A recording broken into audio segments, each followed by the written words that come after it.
Good afternoon to everyone. Thank you for coming.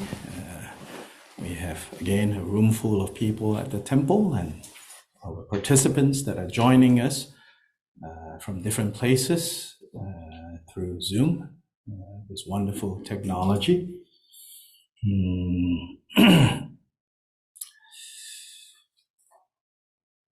Last week, when we had the first part of this two-part program, mainly I talked about if it was using traditional Buddhist expression, it is about renunciation. Renunciation, very big and long word. And if you have heard that word before within the Buddhist context, you are probably thinking people becoming monks or nuns and disappearing into the forest and leaving everything behind, all of that. That is certainly one expression of renunciation. But renunciation is not like either yes or no. Renunciation is something that ideally it's a natural response to having seen how heavy the alternative is. Rather than, based on some image of like, I'm going to be a spiritual hero, I'm going to achieve this or achieve that. The best kind of renunciation is a natural kind that arises because we see how heavy and how burdensome the alternative is, right? So it doesn't mean, when I say natural, I don't mean you just wait until it happens. Because if you wait until it happens, probably it's not going to happen. That's why we are still wondering and wondering and wondering. So the opening recitation, we say, wandering beings, beings who wander. That's a literal translation of the Tibetan expression for beings that are in this cycle of birth and death are called wanderers, sometimes translated as migrators. So never home, right? Always wandering, always becoming, never being. So we wander and we wander from place to place, situation to situation, lifetime to lifetime, expecting that somehow, magically, mysteriously, we will find the freedom that we are all longing and looking for. As we wander, we pack a lot of stuff. Because this wandering around is unnerving. So then the more we wander, the more we pack, the more we accumulate. And this cycle of confusion has a lot of people wanting to sell you stuff. So they sell you stuff to file away, organize better, all this stuff.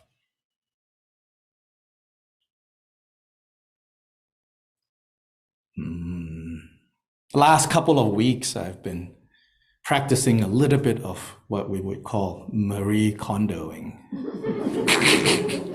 if you all know what I'm referring to, it's this Japanese woman that got famous for the Japanese method of, organizing stuff. Her first rule is get rid, discard. And for that rule, she says, get rid of everything that doesn't give you joy. And I was sharing this idea with Alex yesterday. I said, She has a lot of useful techniques, methods, but I can't use that one because then it means I have to get rid of everything. So a little bit hard for Buddhists who take this seriously to then do the Marie Kondo rule of get rid of the things that don't give you joy. Well, that's about most things. Oh, we end up with nothing in particular. But one of the methods that techniques that she gives, which I think is really good, is actually, so say you want to simplify your wardrobe and your clothing. She says, so what do? Don't go section by section. Pull every single piece of clothing, hidden and otherwise, and put them all in one big pile in the middle of your living room. Do that. Don't hide.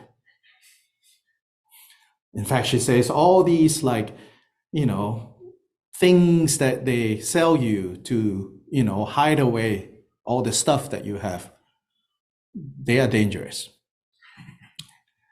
Like those vacuum bags that you can, pack more stuff into that closet. No, don't buy them. If you have them, throw them away. He said, when you pile everything in the room, one look, it's usually enough to say, I'm just going to put all of this into bags and take them away. This morning I was talking to someone else. I was like, yeah, we did that. And then, didn't even want to go through the pile. So it's the same. We have figured out ways, to file away that which is actually weighing us down, to better manage, to better organize. But they're all there weighing us down, taking up space. And yet someone comes along and say, I can make it more efficient for you. And what happens when it becomes more efficient? That means, let me go get more.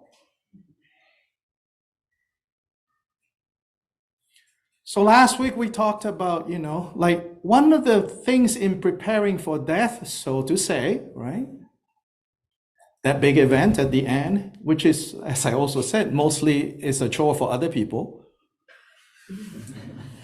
Right? From one perspective, from the secular, completely materialist, secular humanist perspective, your death is just a trouble for other people. Yeah. So even from that perspective, be compassionate. Settle your affairs. Yeah, so there are worldly affairs that we can settle, put in place, so do that. And more importantly, settle the affairs of the heart. So that's lifelong spiritual practice. Settle matters of the heart. So whatever spiritual tradition that you have or you think of having, think of it as basically helping you to settle your heart. Although death is the reference point, but when you have death as a reference point in a skillful way, skillful is the operative word, then you will see that it will transform the way you live. After all, that's a longer chunk of time, than death itself, insofar as we can measure. Dying up to death, that time period is usually not as long as being alive. So it's still, even though we talk about how to prepare for death, at least if you know how to skillfully prepare for death, it will change the way you live now and change it in a way that is going to free you from those burdens. And if you are not able to begin to start freeing yourself from those burdens now, the bad news is it's not likely to happen when the grand finale comes. And you will be burdened. You will not be free to go. you will be burdened. So settling the affairs now. Last week we talked about that. I also talked about, as we settle our affairs, paperwork, all of that, there is the settling of the heart. And the settling of the heart, again, from the Buddhist tradition, we emphasize the importance of what we call refuge. So maybe in other traditions, they will say, have your heart be placed on God, on the kingdom of heaven, along those lines. Here we say, you need to have refuge. And this refuge, in case it wasn't clear last week, there is, of course, the more general pervasive sense, the more general sense of refuge, a reference point. So when we say we take refuge in the Buddha, the Dharma, and the Sangha, these are objects of refuge that we find that they are reliable, that they will not fail us if we look to them as our reference point. So in the Buddhist context, the three jewels, they are not saviors that will solve our problems for us, but they are our reference point. So to see what an awakened being is, to see what awakening is, which is what Buddha means, to be awake, to be free from what? To be free from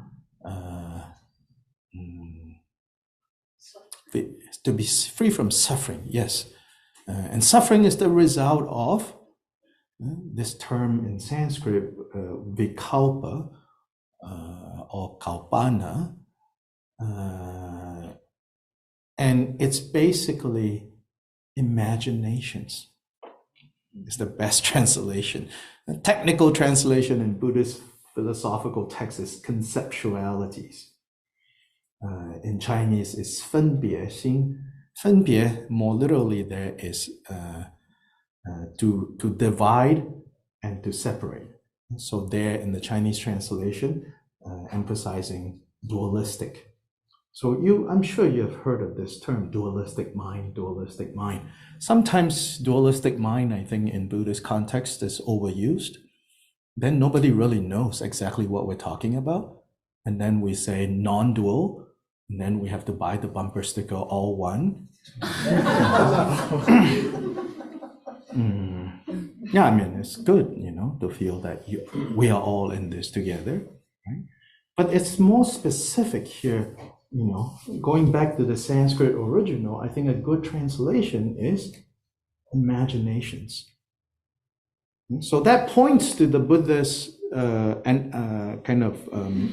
diagnosis of our basic problem. Our basic problem is, rather than seeing things as they are, sight, sound, smell, taste, touch, and thoughts include emotions. Rather than seeing things as they are, we only see imaginations. And these imaginations are arising from our own side.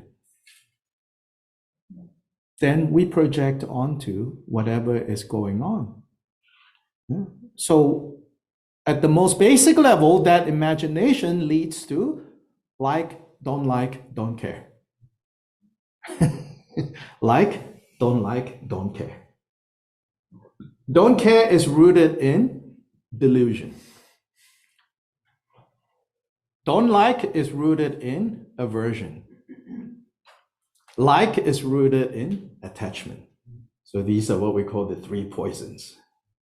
They poison everything. They mess up everything. So all our experiences right now, all the sight, sound, smell, taste, touch, thoughts that arise, and they are all imaginations because they are all not what is. So instead of direct perception, which is the opposite of this vikalpa, which is imaginations. So right now, we are living in a world of imaginations. So to say that I take refuge in the Buddha is not to hope that this being called Buddha is going to come solve my problems, but to take refuge in Buddha is to somehow mysteriously, and this is where faith comes in, we trust that there is such a thing called Buddha. There is such a state of being called Buddha. And this state of being is available to all of us if we make the choice to wake up. So that's called taking refuge in Buddha.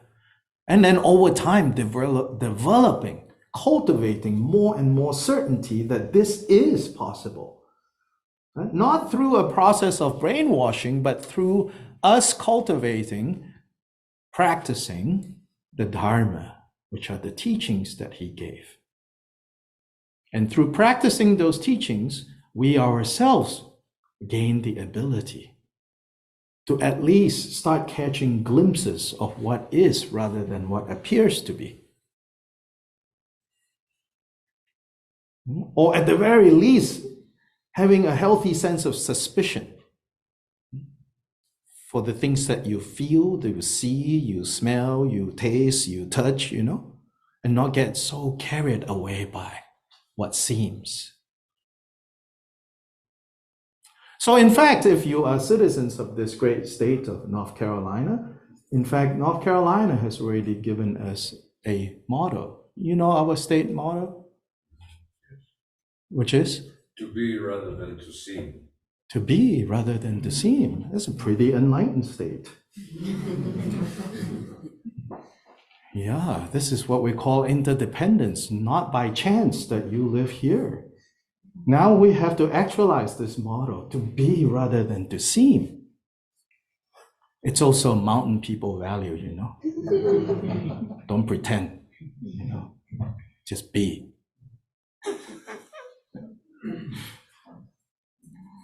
Some people, not from the mountains, come up here, they go out in the mountains and then they meet people and they're like, they're not very friendly. So, well, why should they be friendly to you? You're a stranger, They should protect their community until you give them reason, So they just be, They don't seem, So this is a good thing.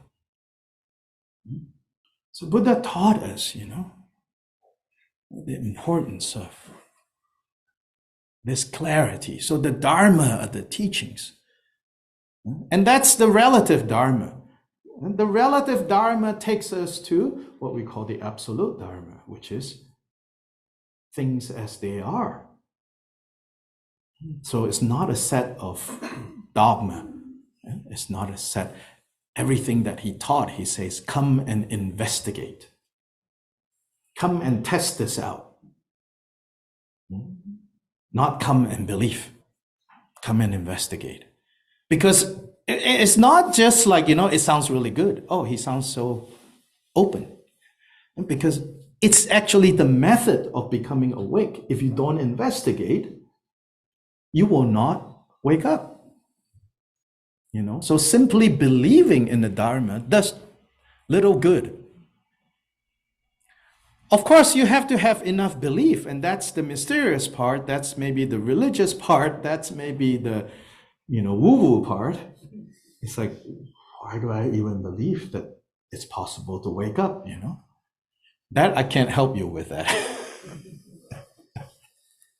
But somehow, if mysteriously, like, yeah, no, it's possible. And it gives you enough confidence to now check out those teachings. And those teachings that you can verify, those teachings that become more and more real, more and more true for you, that's what truth is. Because you come face to face with it. So I also talk about how, we have the habit of calling it the Four Noble Truths, the Four Noble Truths. I said, better to just call it the Four Noble Rumors. Otherwise, we turn this teaching into like an article of faith, We don't exactly have a confession of faith statement, right? We believe in the Father, the Son, and the Holy Ghost, and the Holy Apostolic, blah, blah, blah. We don't have that. It's just not the system here. Not saying that those systems don't work. This system, we don't have that. This system, we have a bunch of propositions. Noble propositions. We trust that these propositions came from someone who has seen things as they are and who have thus shared with us and say, this is how things are. Now we need to check that out. We need to test that. That's the Dharma. By relying on the relative Dharma, we come face to face with the Dharma as it is, Dharma as realization. And along that way, Sangha are those who have more experience than we do. There is the common meaning of Sangha, which is generally just a community, like all of us now are one Sangha, so to say. But Sangha as an object of refuge more specifically refers to those who have more experience than we do, who can guide us. And they are also, you could say, remind us that it's possible to live differently. And so historically, the emphasis has been the monastic members of the Sangha is the main reference to Sangha. Not because they are more holy, but why? But because they have taken vows to live differently. They have taken vows to set themselves apart. Not for their own sakes. Of course, initially, it's for their own sake. But it doesn't take long for them to also understand, I live the way I live because it's also good for others. And so the importance of that. Sometimes, we emphasize so much blending in. The problem with blending in is you can get lost very easily and kid yourself. Oh, you should just do what everybody does. Dress everybody dress. Walk like the way everybody walk. Yeah, for most of us, I think that's probably what we should do, But there should be some who make that decision that said, no, I am going to set myself apart.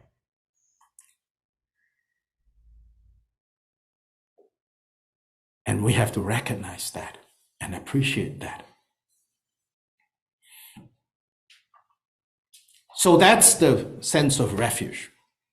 Having refuge gives us a reference point for us how to settle our hearts.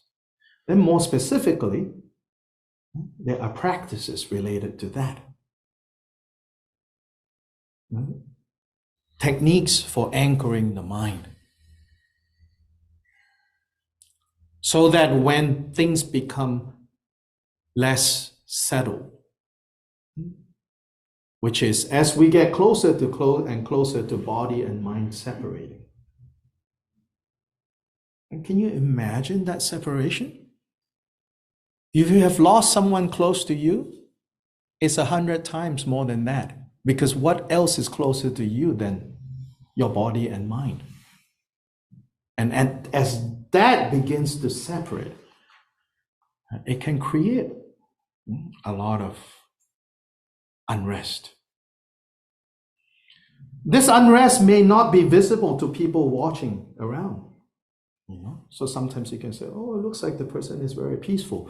But the inner turmoil, because the body is failing, so they cannot even express. But the inner turmoil is strong. And especially then, we need to have the objects of refuge, the reference point, not in the abstract. And that's why daily practice. So daily practice of meditation, if you are happy and if it fits good for you to have a formless, we could say, kind of meditation, good. If you need a little bit more, then we have across spiritual traditions, the sacred names of the divine. Pick one. So in the form of mantras, in the form of repetitions. As simple as just the word Buddha. For Buddhists, of course, the word Buddha is loaded with meanings, right? And it's very comforting, and it reminds us of the highest ideals and qualities of Buddha, of being awake. But to engage in daily, taking time to focus on Buddha, Buddha, Buddha, breath. Inhale Buddha, exhale the Buddha, Buddha. Especially in the Thai tradition, Buddha. Mantras like Om Mani Padme Hum. The 6-syllable mantra of great compassion, this is another, last week I brought one prayer wheel, and this is another one. This one on the inside is microfilm, so even more mantras, 50 million or something like that. It's like, yes. Microfilm, so, ooh, very good. Buddha, Om Mani Padme Hum. But just pick one. In East Asia, especially the Buddha Amitabha, whose name means like limitless light. Sometimes limitless life, sometimes limitless light and life. So in the Chinese tradition, Ami Tuofo, which means Amida Buddha, Ami Tuofo, very common chant, or Namo Ami Tuofo, then it's 6 syllables or 4 syllables, Ami Tuofo, Ami Tuofo, Ami Tuofo, Ami Tuofo. So some way to anchor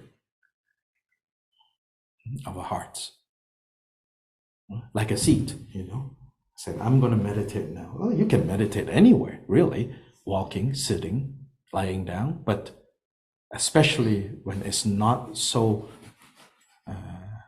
second nature yet, then it's good to have a seat, It's good to accessorize, because this is some holy seat, for your holy bum when you sit down, it feels different. So some devices, to help us to anchor. But the point of these devices to help us to anchor is not to become stuck with them, but that you'll find that with or without them, you can settle, just to go beyond. But you cannot let go, to say go beyond when you don't have, you have not built up, right? The ability to settle. The ability to settle is so that when the winds blow, when the chaos arises, you don't go about trying to calm it. Actually, just let it be. It is possible, for even your mind to be racing like crazy, but then an aspect of your mind can just be unmoving. So you don't even need to yell at it to shut up.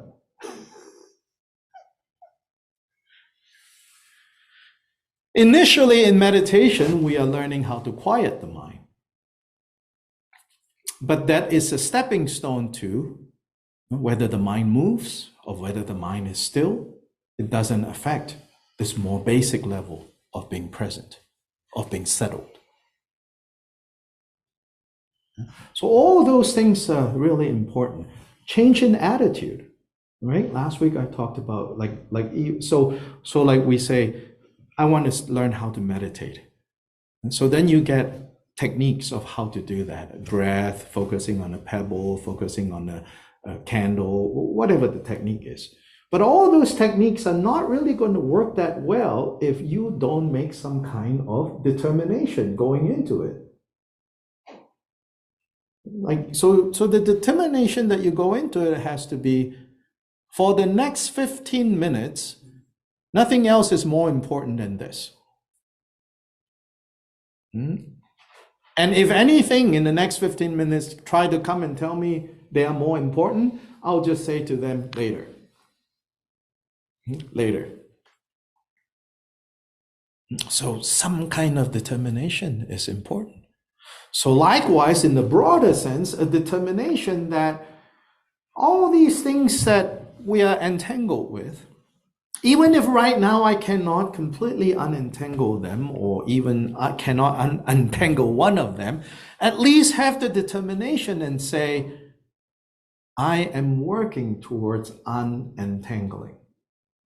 And so it can come in many ways, settling your affairs, and settle it with an attitude of understanding why.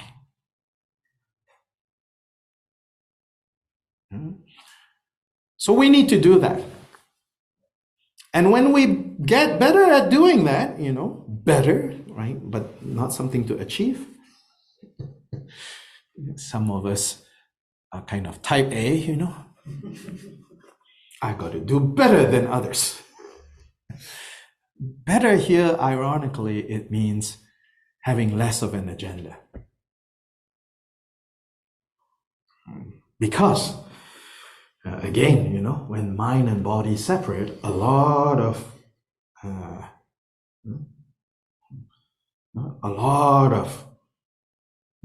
turmoil comes up. And with the turmoil, you just need to let it be. Don't mess with it. Get out of the way. So when you practice this, say the chant, it's also important not to approach this practice, whatever this practice is, whether it's meditation practice, formless meditation, whether it's meditation with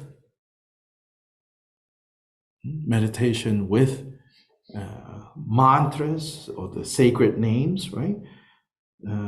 We need to have, a particular attitude. And so let me read you something that I shared.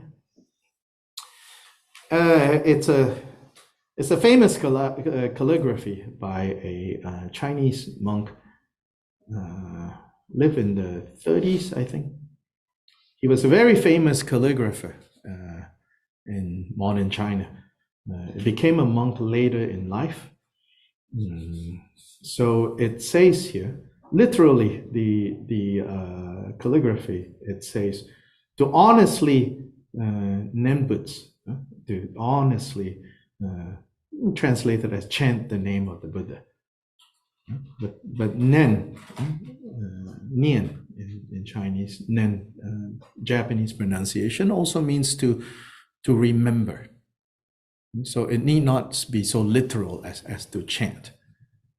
But anyway, translated as honestly chant the Buddha's name. So I wrote here, expresses the simplicity of just chanting the Buddha's name. No agenda to pursue, no goals to reach, no anxieties of achievements, no fears of failures, no practice to get good at, no technique to improve, no growth to chart. Just sincerely and honestly. Like an old grandmother watching her grandkids play. Settle your heart in that way.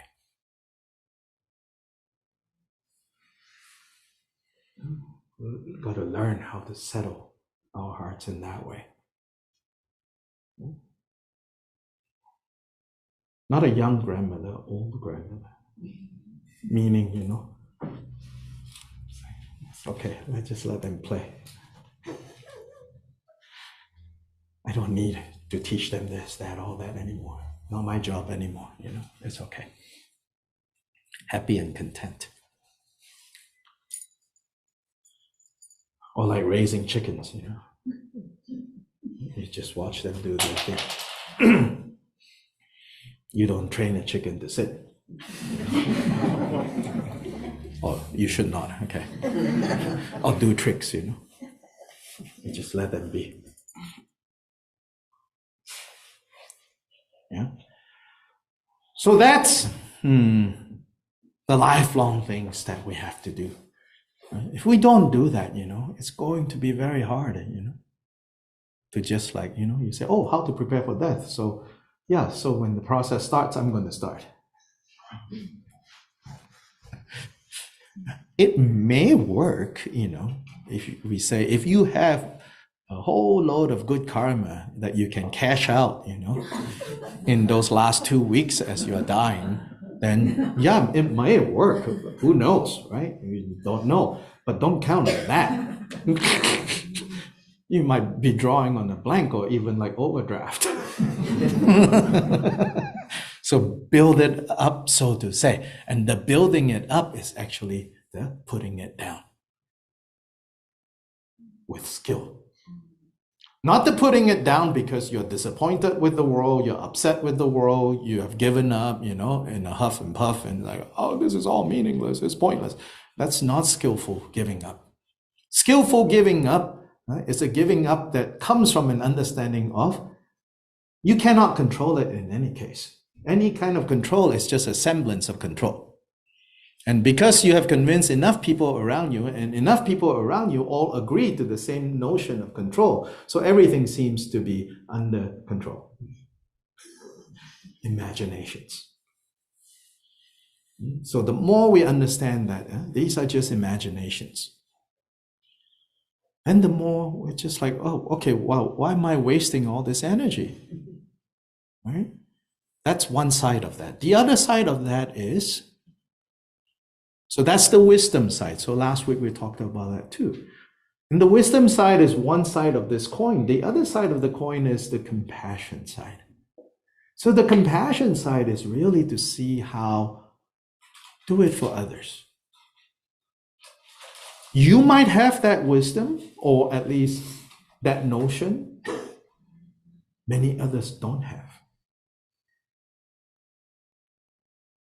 Do it for others. Settle your affairs for others. Assure them you are fine. They don't need to worry about you when it's time to go. That is a kindness that you can give them.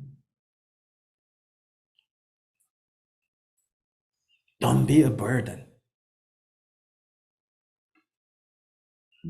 And even more than that is that notion of, I shall become awake. I shall become awake for the good of all. The Bodhisattva vow. Bodhisattva vow is the vow that says, I shall become awake no matter how hard it takes, no matter how long it takes. I shall become awake for the good of others, for the benefit of others, for the sake of others. If right now you hear this and you are attracted to that, but then at the same time you say, but I'm a hypocrite. If you feel like that, good. That means it's working. If you don't feel like a hypocrite, either you're close to being a Buddha or you're just full of it. You're still wrapped up in, I'm going to achieve this, I'm going to achieve that, I'm going to be this, I'm going to be that, I'm going to beat the other guy to it. So in case, you feel like, I don't know, I find myself doing things that are really not for the benefit of others. Good. That's why we make the resolve, I want to be good for others. And then, of course, you cannot be good to others if you don't know how to be good to yourself. So now your own work becomes the work for others. That's the non-duality of self and others. The non-duality of self and others is not, hey, how can I fix you? I've taken the Bodhisattva vow, now I'm going to go fix everyone. But inconveniently, they are not cooperating.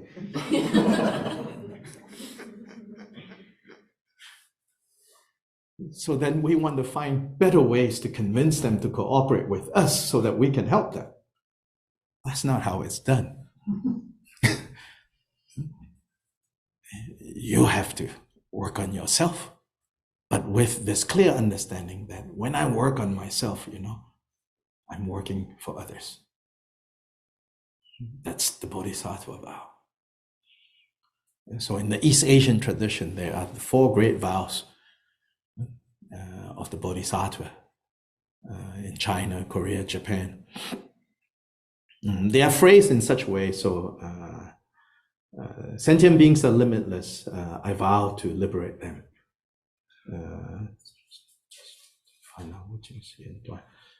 Afflictions inexhaustible, I vow to extinguish them.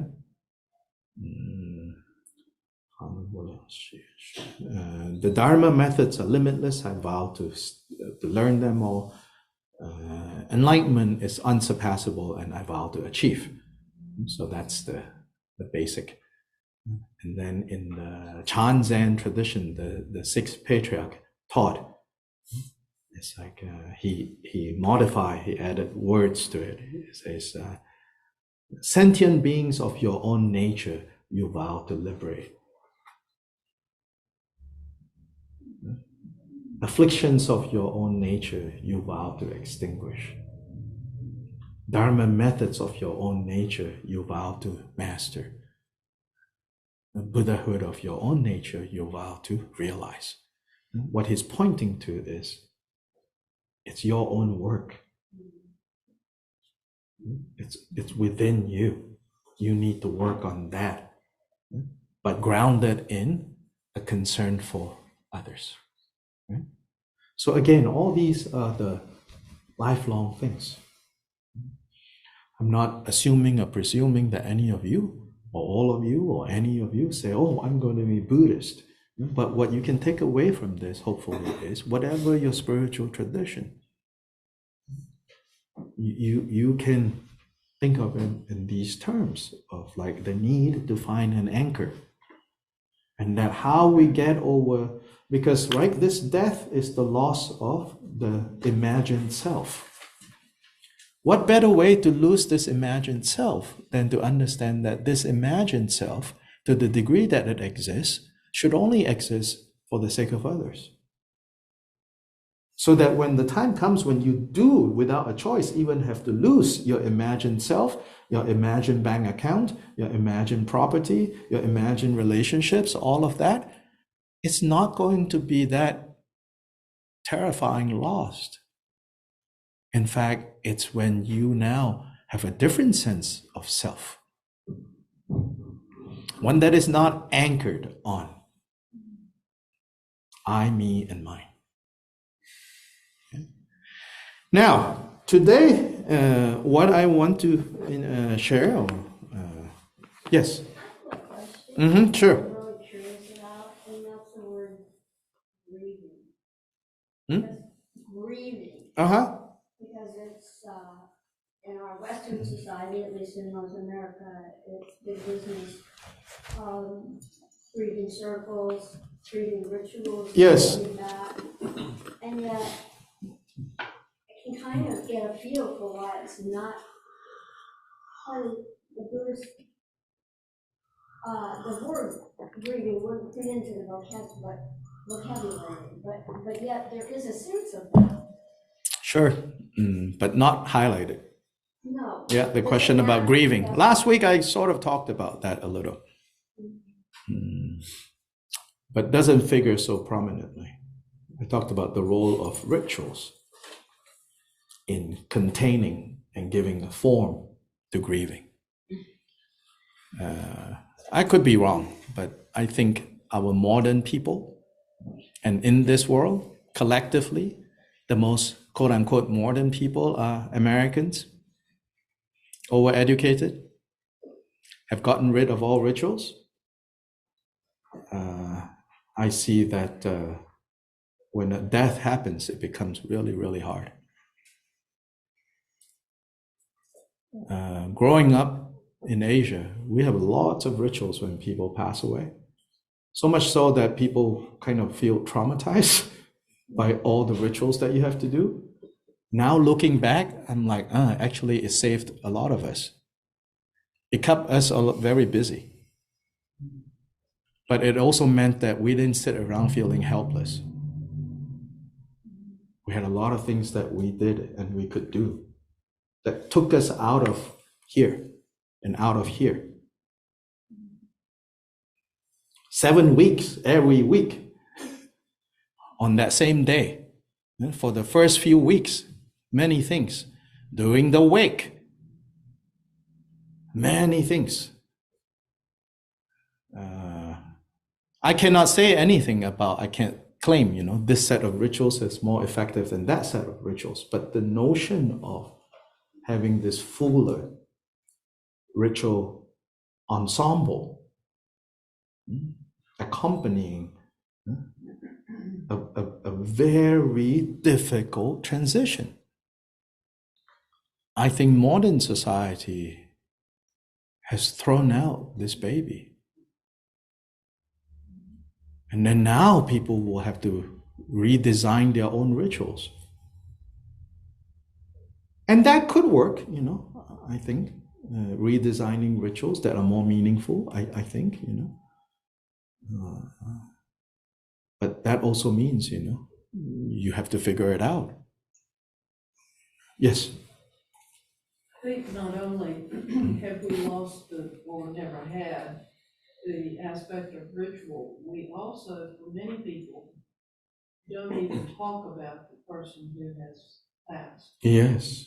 I mean, it's like once they're gone, it's out of sight, out of mind. Yeah. But it's never out of sight, out of Yeah, mind. because we want to say, move on, especially this culture. Move on, and no, you're stuck, So there's no, and the old world, with this endless cycle of ritual, the person is very present, but also very dead. And we can all admit it. Very present, very gone. Which is the two sides of the grieving process, right? Very present, very gone. But we don't have easy shared rituals anymore for this, I think. And if you want to do that, the people around you don't know what to do with you. Well, I think it touches on the lack of elderhood, especially in our culture, because we are so new. We didn't bring our elders with us. We didn't bring the bones. We didn't bring the So it gets into that elderhood and well, modern life gave us a lot of freedom, and that's the price we're paying now. Now, from so there's a couple of tiers, okay? So now more specifics, right? In the Buddhist tradition, it says, if you are a really strong practitioner, and you know that you are dying, you don't want so many people to know. You don't even want most of your family to know. If they are not at the same wave with you in terms of your spirituality, you leave them out. Because if they find out, they will come and, not that they're trying to do that, but the only way they know how to respond is to further entangle you. So in fact, we say, other than your close spiritual friends, and if you are lucky enough, you have a spiritual guide, when you are dying, just let those people know. The rest, just say, I'm fine, don't worry, go away. Yes. If you are spiritually strong, you have a spiritual practice, and you understand this process.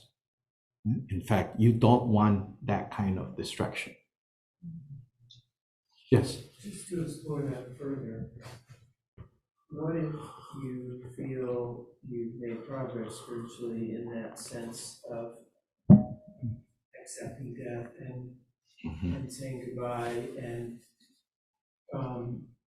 want to help those who you love and who love you closely, and perhaps, say if it's children where there's a natural entanglement, if you want to help them to prepare in a way. Yeah, of course. Yeah, of course. Yeah, of course. None of this is thou shall or shall not, right? You have to figure out yourself. Yeah, you take the principle, you apply it in your circumstance. Okay. But here are the things, So there's a song by, one of the strongest, so to say, figures in terms of in Milarepa, this Tibetan saint. Here is a song that he said. Let's see if I can find it.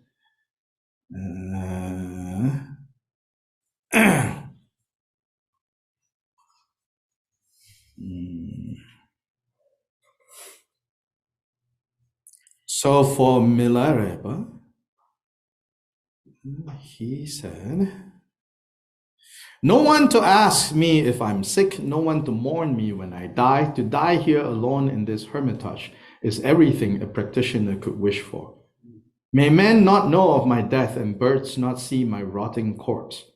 If I am able to die in this mountain retreat, the wish of this lowly one will be fulfilled."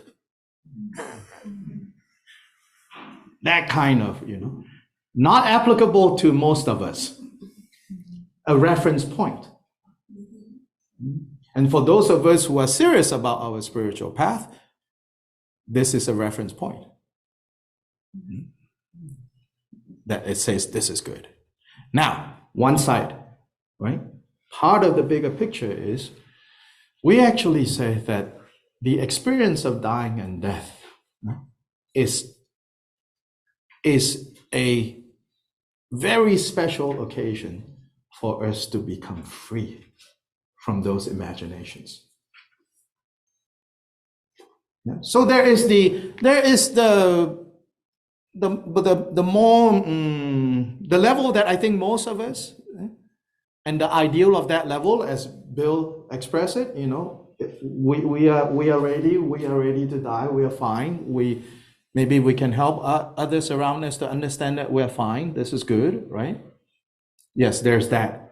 But there is a deeper level. If you're serious about your practice, it's not just that. It's like I can become a Buddha in that process of dying. Why? Because we say, and this is from the Tibetan Book of the Dead, the so-called Tibetan Book of the Dead, it says that when the body and the mind separates for a brief moment, and that moment is brief for all of us, unless we have trained in this life, in that moment when the body and mind separates, the ground of being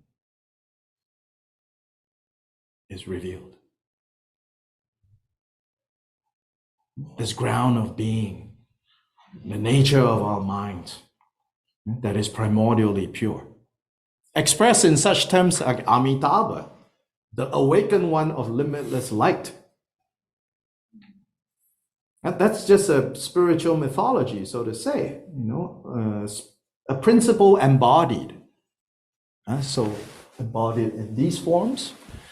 So we are beings with bodies, so a lot of us like to, associate with forms, but it's not 100% needed. But then be careful if it is too abstract as well. Right? But then if through your training and meditation, you have come face to face with the ground of being, then you're ready, Then you don't need these outer forms. Right? So at the time of death, because the mind and body separates, right? Then in that sense, the mind is not encumbered with the body. But then this mind has a bunch of habits. And most of those habits is quickly pushing it to seek re-embodiment. So we call it rebirth. It latches on to what it's most familiar with. So this is also, we say, there are 6 realms of rebirth. And this is like, if things are left to their own devices, there are 6 realms of rebirth after this life. You could be reborn as a human being. You could be reborn higher than that as a demigod, as a god, party with no end, gods. Whatever you want, you get until you don't. Demigods, powerful like gods, but discontent, always jealous. The mythology says that there is a wish-fulfilling tree, right? But the trunk and the roots grow in the realm of the demigods, and the branches fruit in the realm of the gods.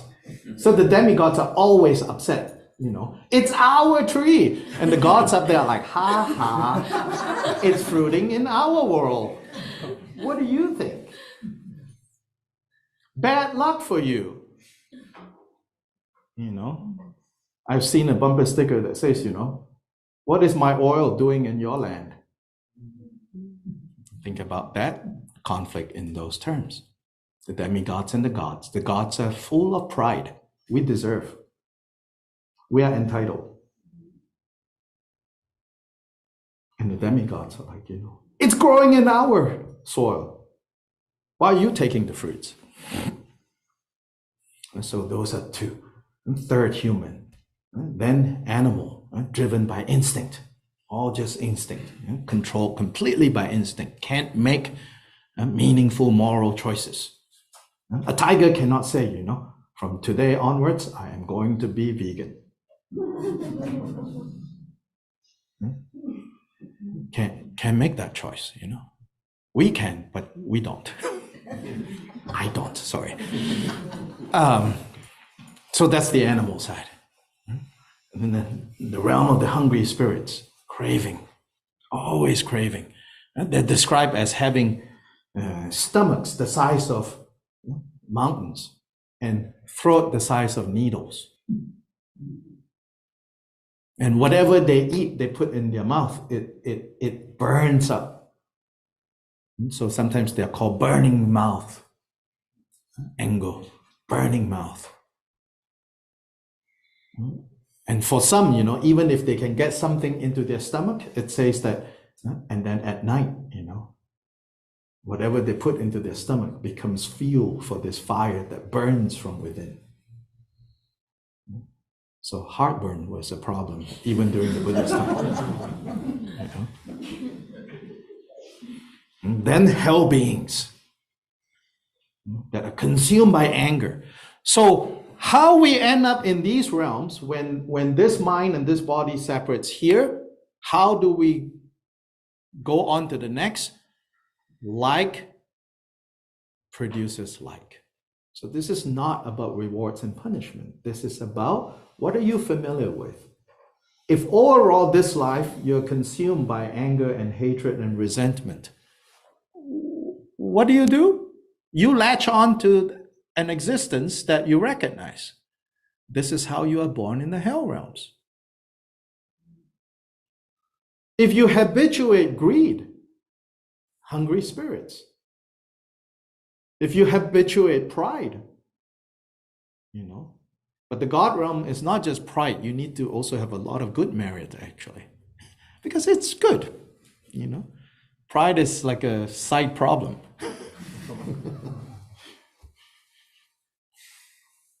Yes, so part of the mantra, 6-syllable, Om Mani Padme Hum, is that it says each of these syllables blocks rebirth in any of these 6 realms. So if you effectively block this, that's another way of saying you become awake. And when you are awake, your habitual tendencies is not what's in charge in pushing you to the next life. So that the next life that you choose and you pick, right? So to say, but it's not picking like, you know, in the last moment somebody comes, so where would you like to go? Can I take package 1? No, you pick through your life. Now you're picking. What are you habituating now?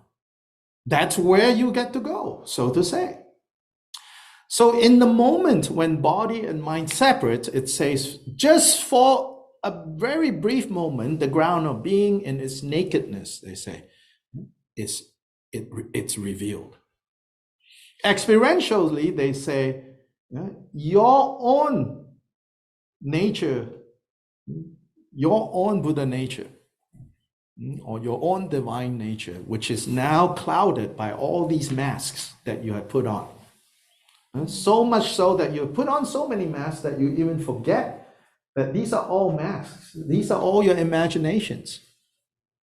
and you have identified with your imaginations, and you're freaking out over the loss of one imagination, and you're clinging on so strongly to that set of imaginations.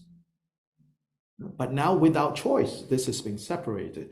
For most of us, this moment of that ground of being, we call it the mother clear light, the mother clarity, and we have the child clarity. So you could say the personal and the universal aspects of this state of being. So we have the child clear light, or we have the child luminosity, or the child brightness, and then the ground of being, the state of being awake itself. But when this happens for most of us, because we're unfamiliar with this, it says that the experience is so overwhelming, we pass out. We pass out into oblivion. It's too overwhelming. We pass out into oblivion. And we pass out into oblivion for a period of 3 to 3.5 days. Human days. 24 hours. 3 to 3.5 days. That corresponds with rigor mortis in terms of the physical body. For about 72 hours, the body will become more and more stiff until the fetal position. And that's also when the mind, it says, it's completely in the state of oblivion and dark. No consciousness for 3 to 3.5 days. But after this 3 and 3.5 days, the consciousness, the awareness, right? It wakes up, so to say. Now it wakes up and finds that, wait, what just happened? So this is the descriptions of people seeing their own body and trying to talk to family members or people close to you and trying to communicate, and they cannot, they don't hear you, they don't see you. And worse, if they're fighting over your inheritance. And then the turmoil that it will stir up in you. And the regrets. You're still very much tied through habit to this body. For the next 3 weeks, as you become less and less associated with this last life, your attachment to this body and to the bodies that are related to this body also becomes less and less. And it says that you begin to venture further and further away and towards where you are going to be born in. This is how it's described. And this is why there are things that the living can do even during that time. Those 3 weeks, especially the first 3 weeks. They say that you could remain in this state of limbo, transition, called the intermediate state in Tibetan Bardo, for up to 49 days. In which the first 21 days is more related to this life, and then after that, you're moving towards the next. Mm-hmm. You're reminding me of when my brother died. Uh-huh. My brother was my first baby. I was 10 years old when he was born.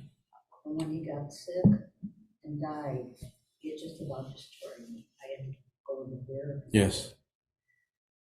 And during the first few days, I felt like my brother was right here. Mm-hmm.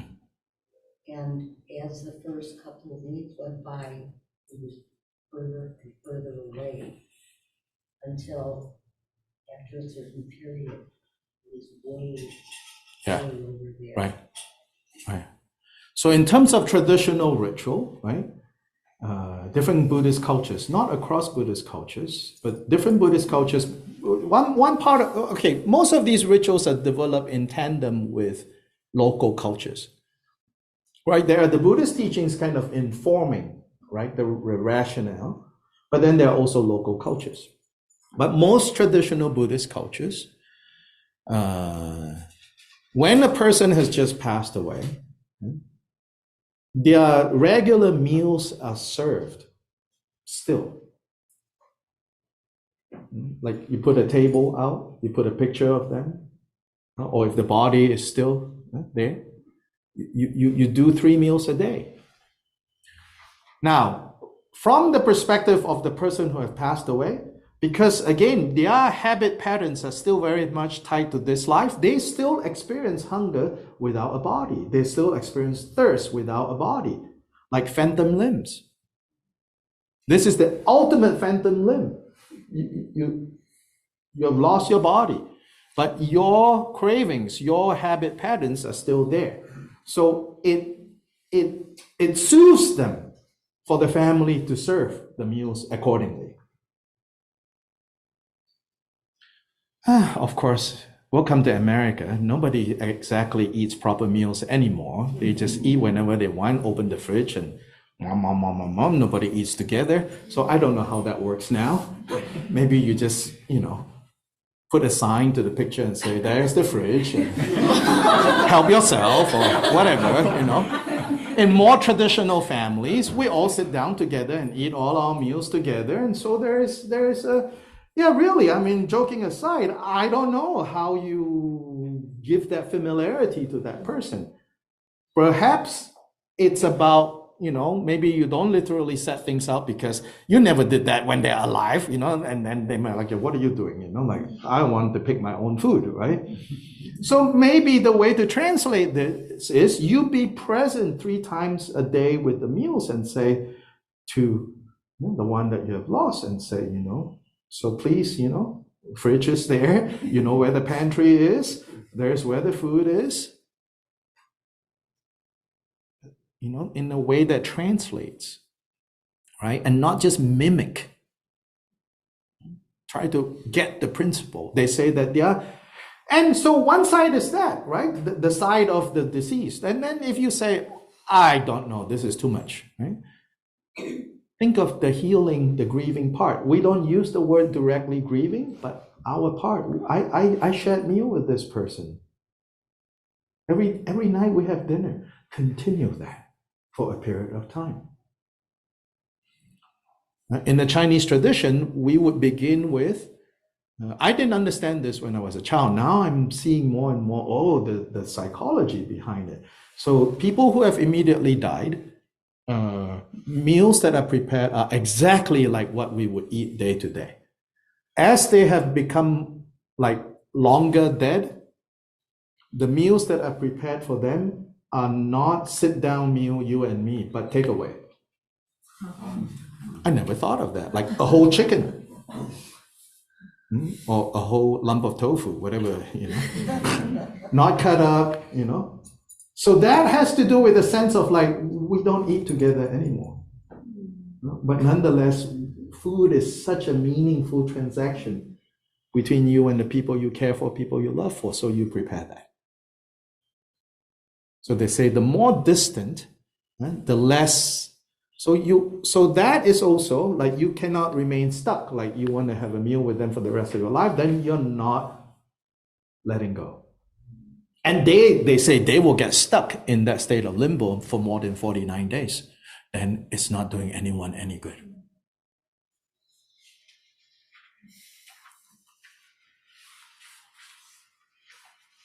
Yes. There's a lot to how we react when someone is transitioning and is maybe could even be bedridden, but it's not actively dying. Mm-hmm. The family will rise to keep them, feed them, and eat them. Yes.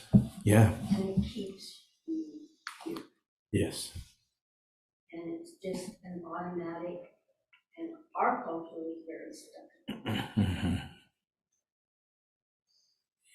Yeah, so for the person, if you're attending someone dying, honesty and kindness.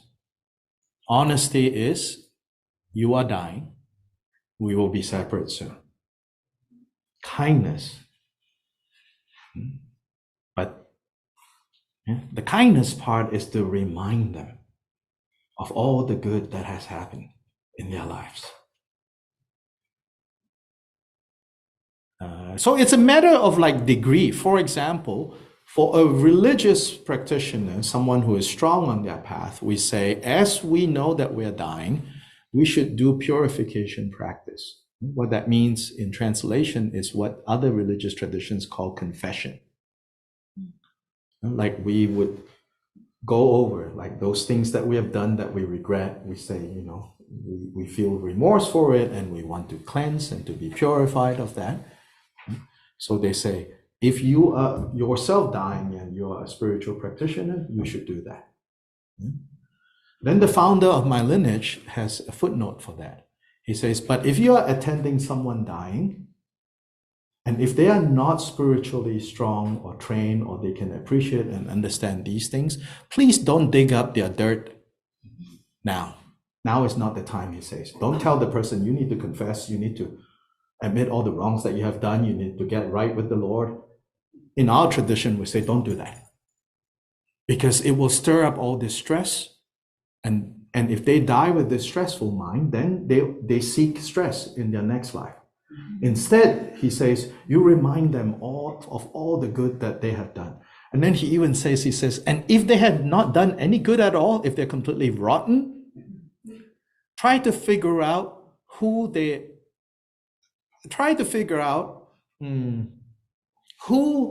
have been really good to them, right? And remind them of that person. Then that puts them in a state of safety, being loved. And he says, and with that mind, you know, they can go to a better place.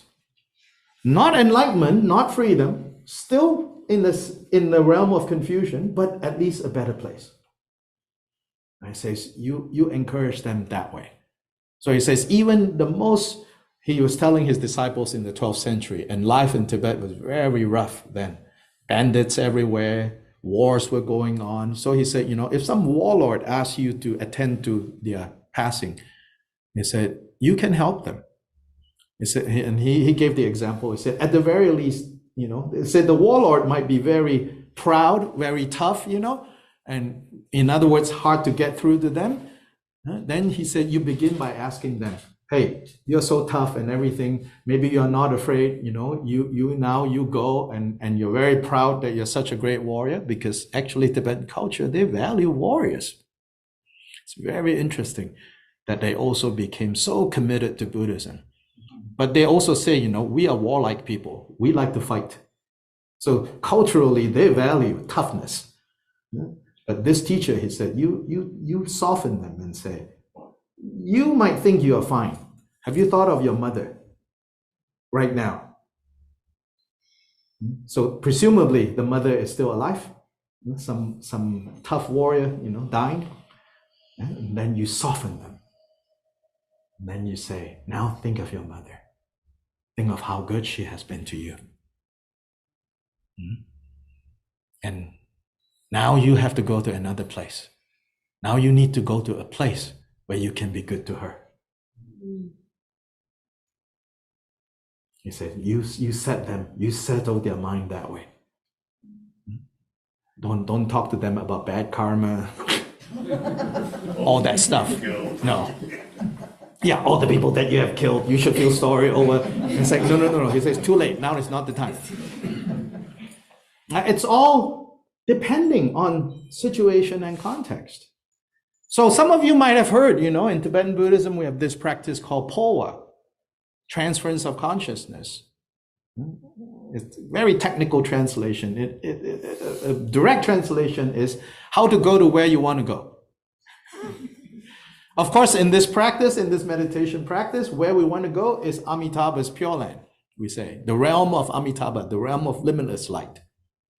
But of course, on the mythic level, it's some kind of paradise with some figure standing or sitting like that, you know, all the beings, and very, you know, inspiring description, you know. And if that's your style of spirituality, we have lots of that. But if that's not your style of spirituality, the underlying principles are still there.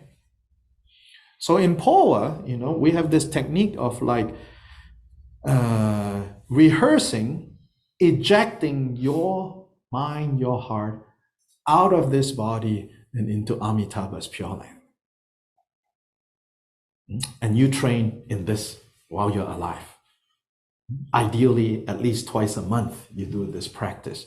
You imagine your nature of mind, the core of your being. They say like a little pebble of light at the center of your heart. And that it's light and it's fluttering and it's bouncy. Then you imagine Amitabha in the space above you, and then you shoot this essence of your being into his heart directly and dissolve into his heart.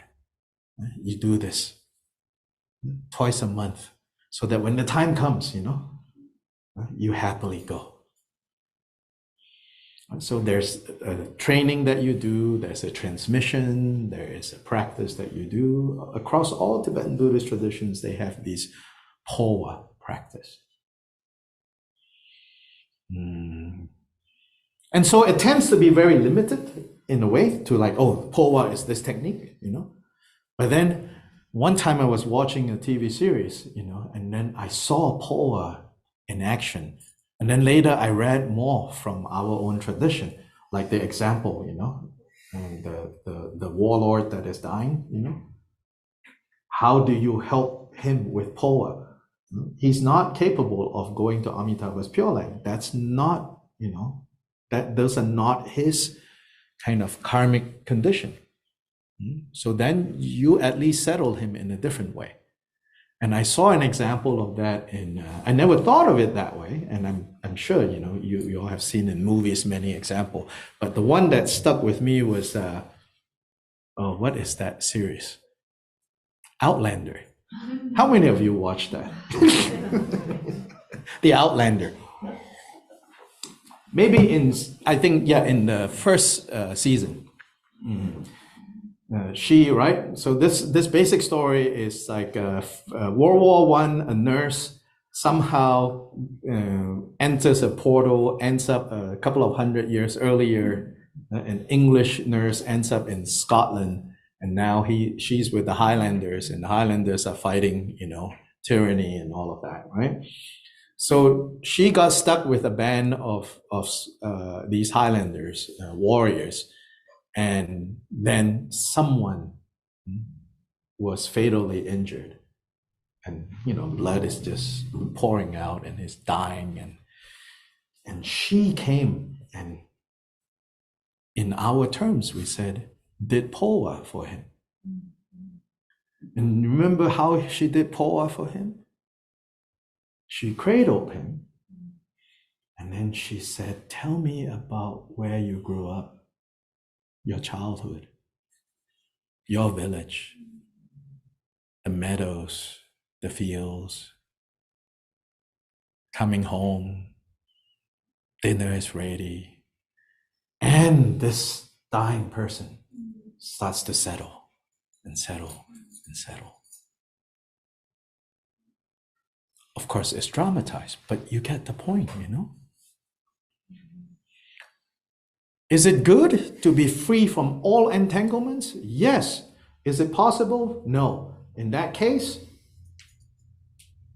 settle them with what is able to settle them, even if it means giving them the entanglement of hometown, of family, of children, all of that.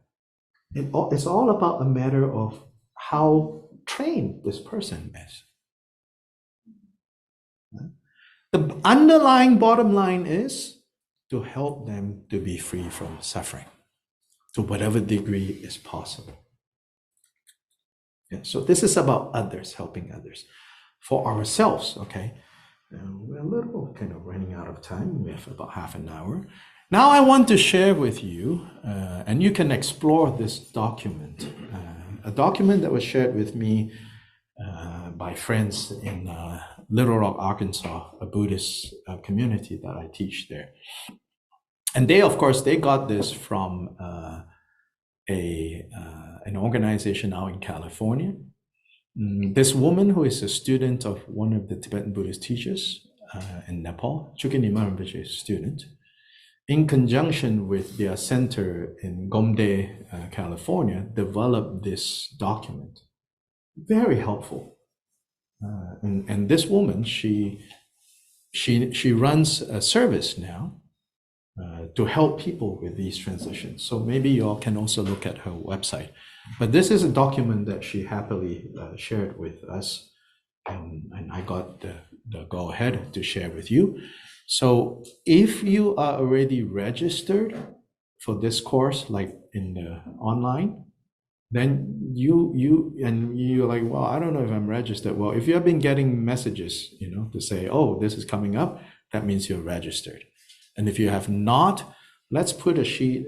Can you pass a sheet around and get people's email? Please write legibly, and we will register you so that we will send this document out or link to this document. But right now I want to show you this document. So yeah, you'll have to slightly turn just for now.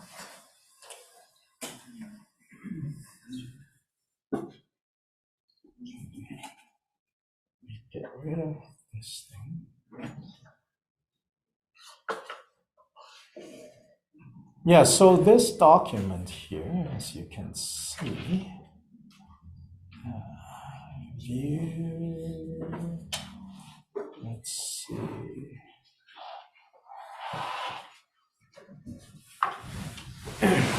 Get closer.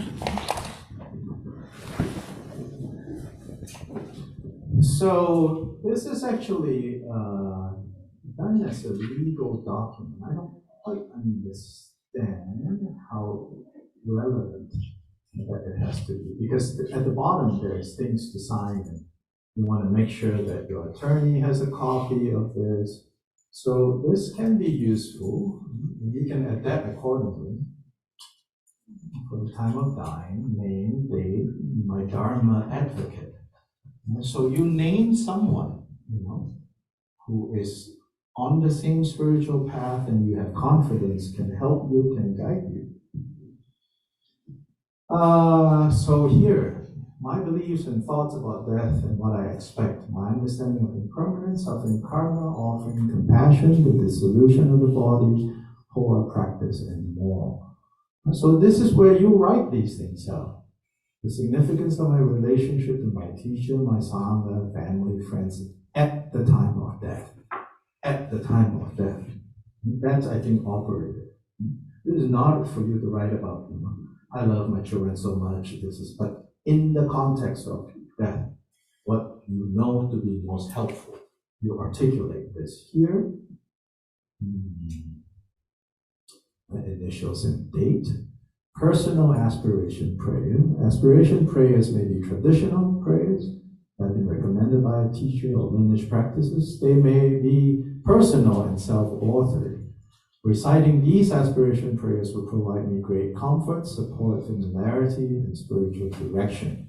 And so if you don't have a standard one, and you have your own, so you write your aspiration. Again, your aspiration, your highest aspiration. And so you have it in this document so that, when the time comes, the people around you can do this for you. Then Dharma advocates. Dharma advocates. I'm grateful to have Dharma friends who have exchanged end-of-life planning and spiritual care directives.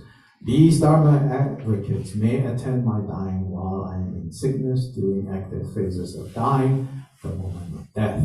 So look at contact, telephone, email, WhatsApp, WeChat, Messenger. I welcome your support in the following ways. So, assuming that you also give a copy of this document to these Dharma advocates. So then Dharma box. The contents of my Dharma box include this spiritual care directive, and this is the Tibetan tradition. We have these things called liberation upon sight, touch, taste, smell, hearing. The Tibetan Buddhist tradition involves the senses. there is a Tibetan Buddhist teacher, Chakdu Tuku, passed away maybe 20 years ago, very active in California. One time he was asked to comment. He was like, somebody said, Rinpoche, what is the difference? There's so many types of Buddhism, but what is the difference between, say, Tibetan Buddhism and Zen Buddhism? Then he thought a moment and he said, same program, color TV and black and white TV. Says some people like full color and some people like black and white. So this is the full color version. So liberation upon sight means photos of my teachers, and then images, sacred images. Liberation upon touch. So there are these things that called the liberation dharani blanket. It's like a shroud that you place on the body as the person is dying, like a blanket, really. And then these chakras, like mandalas that are placed on the heart, placed on the head. Liberation upon taste, these are the blessing pills. Liberation upon smell, incense powder. Liberation upon hearing, recordings of chants and practices. Prayer books, practice instructions. So, whatever, you personalize it, right? You place it all in this one box so that when it happens, people can go directly to the box. Candles, tea shot, essential oils, chapstick, approaching death, contact my Dharma friends, contact my teacher, impending passing and or immediately following death. So this is really important, like impending passing, you want people who can support you to come. I'm continuously baffled by how, I'm not saying that, I can help, but I'm baffled by how people don't call. I think it's part of this culture, like, or even like, maybe not I'm sorry, that sounds kind of flippant. Like, I think they're so stressed, they just don't know, like, what else is there to do? This person is dead, I think there's really this feeling, but especially in our tradition, it's like, no. And so some people, even within our tradition, I know that when they pass, somehow we find out sometime later. And from this perspective, it's like a great opportunity is lost, especially if you're a practitioner. If you're not a practitioner, there are many ways to bring you to a place of, being settled, reasonably settled, and that's good. So don't feel bad about, what has already happened. Oh, I should have. No, this is more about if you are a Dharma practitioner, you should talk to whoever your teacher is and say, and come up with something that will help you. Yes. She also has a universal spiritual advance directive right. That's not Correct. Buddhist related. Yes. So at the end here in this document, there's a link to her website, where it's taken beyond. So this is specific to, in fact, the Tibetan Buddhist. Right. So contact my teacher. So things like this. Of course, it's not always you want to find a teacher. You can find them. So maybe a few. Contact my Sangha center. Then the environment. The environment is a powerful display that can point the mind towards the Dharma. My five senses will be open to the sacred space. So sight, if possible, arrange an altar within sight of my bed. Sound, I prefer that the room is either quiet or specific prayers or mantras are recited. Taste, this is the pill, the blessing pill. Smell, and touching. So here, one sign to refrain from touching is when I have become unconscious. So we say that, I wish that those present not touch me during the active time of dying. Again, this is ideal for practitioners. Yeah, it's not like you need to force that on everyone. But as a practitioner, we say, no, don't touch, because that will disturb It's sort of like when I'm alive and sitting and meditating, I don't want people to touch me. So death is the ultimate meditation time. In fact, recently we have several teachers that passed away. So often, when they know, it's about to happen, they will tell people around them, now help me to sit up. And so they sit up. If they're strong enough, they'll stay up. If not, lots of pillows to prop them up. Because all their lives, right, their meditation is done while sitting. So you want to get in an optimal physical position. And to be seated and don't touch. Regarding that, again, we say, as the person is dying, so the environment is such that you don't want people to, don't die, or fighting over whatever it is. Settle all of that, If they cannot, chase them out, say, you cannot come in here. If they're wailing away and crying, no, out. And this is not just practitioner, anyone dying. You want to basically provide an environment that is most reassuring and soothing. Then, it also has instruction in this document, like how much painkiller to give and not to give.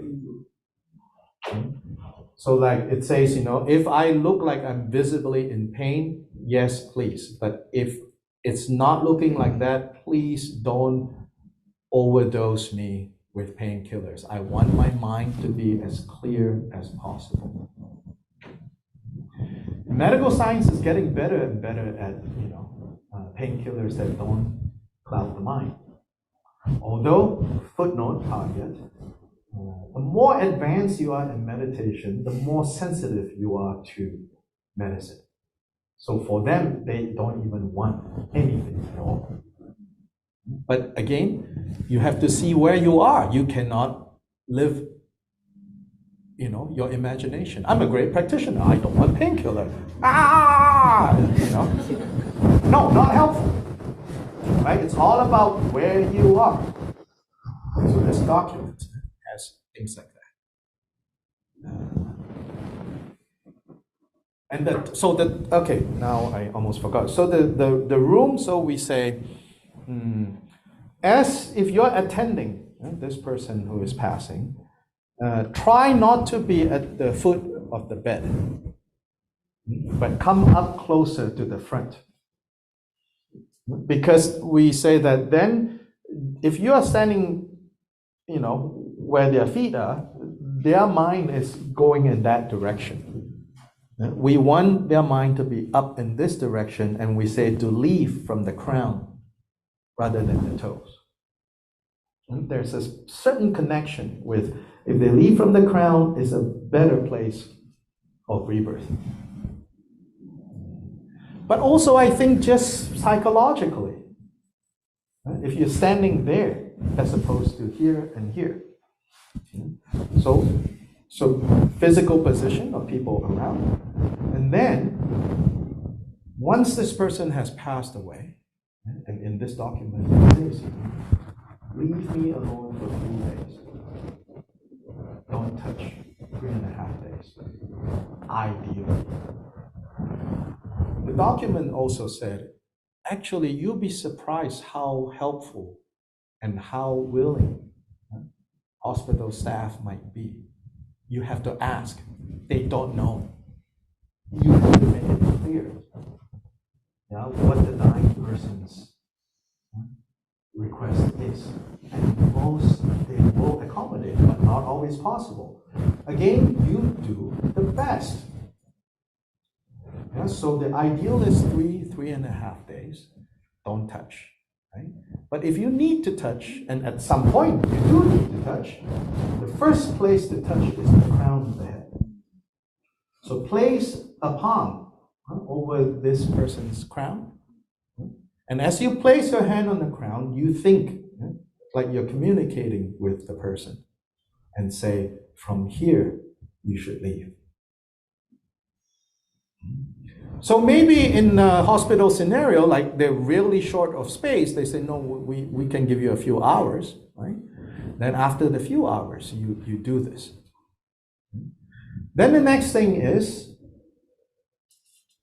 avoid as much as possible any rush for any autopsy being done until after 3 days. One exception here. If you're an organ donor and yourself as a practitioner, right?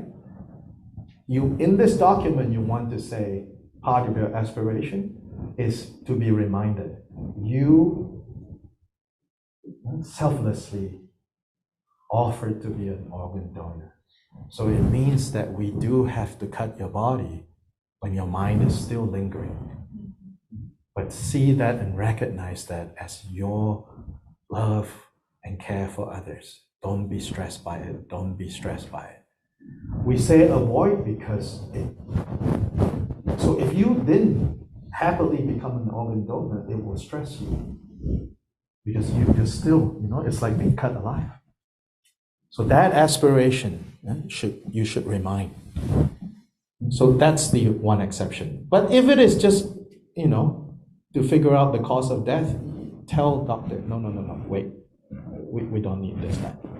Embalming, no, don't touch. So it says that at the very least, it's possible, you say, put in the freezer. Put in the freezer. If it cannot be. And if the death happened at home, again, local laws usually do allow you call the mortician, you call the funeral home and you say, I want this to remain at home for 3 days.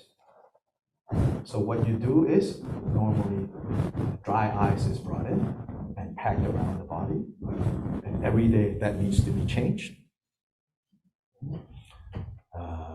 Air condition the room if it is summer, because the body will start smelling after a day. One Tibetan teacher, reading about this, in the 80s when he started talking about this, and someone said, but the body will smell here. So, not as if you're going to eat it. What's the problem? But we are so sensitive to these things, Everything needs to smell good. Okay, fine. In fact, there is a practical, they say, damp a cloth with pine sol. That very strong, and put it, in the casket. These are all best case scenario. You apply as much as it's feasible without causing a big hoo-ha and people fighting and yelling and screaming. Yes? Back to the time when the person was dying, not to be touched. Yes. I've been with a few people who are not Buddhist practitioners, who were not at the moment of death, but very close to death. Yes. And I felt that they were anxious to some degree. And I'm thinking of the times when I either held their hand, touched their head, or kissed them. Yes. So I, in the process, when they're getting very close, I've never been Yes. at the moment, Yes. but very close to the exit, Yes. I have touched these people. Yeah, and I think yeah. it did some good. Again, it's all about what you think, If like they're holding out, and like, no, I'm not going to touch you, not helpful. Again, not helpful. Again, these instructions are mostly given for you have practiced. Then as a practitioner, you will say, no, please don't. Right? The one thing to touch is basically they cannot let go. But we're not judging them. So you're not to say, actually, let's not touch. No, not helpful. It's to comfort them. Yeah, it's to comfort them. So that's the bottom line. But if you're a Dharma practitioner, and then you'll be like, no. Like if I was dying, right? It's like, why do I need to hold anyone's hand? You can't go with me. It's a different attitude, right? But then if the person is not trained, that is not the time and say, I can't go with you. Why would you want me to hold you? That's kind of silly. No, don't do that, It's whatever is appropriate to the person. So anyway, this document. So here, medication, sedation, to what degree, can express all of that. Personal aspiration prayer, practice request. As you are dying, I would like to have merit dedicated to sponsor prayers while sick or dying at the following places. And we do this, we send offerings. Went to different monasteries, to different temples, to our teachers, as we know we're dying. That's also how we distribute the wealth. We send them out. Whenever times I've gone to Tibet and taken people to Tibet, always we meet pilgrims coming to different monasteries, far out places. And they always have money, and they are bringing a list, from their far away village.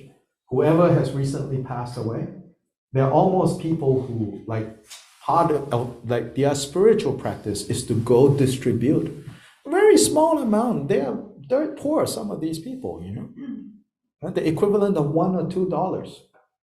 But somebody is almost like their spiritual practice for their village to go all over Tibet, travel on foot, hitchhike, go to far-flung places, monasteries, nunneries, make a donation in memory of this person. A list usually. Very common.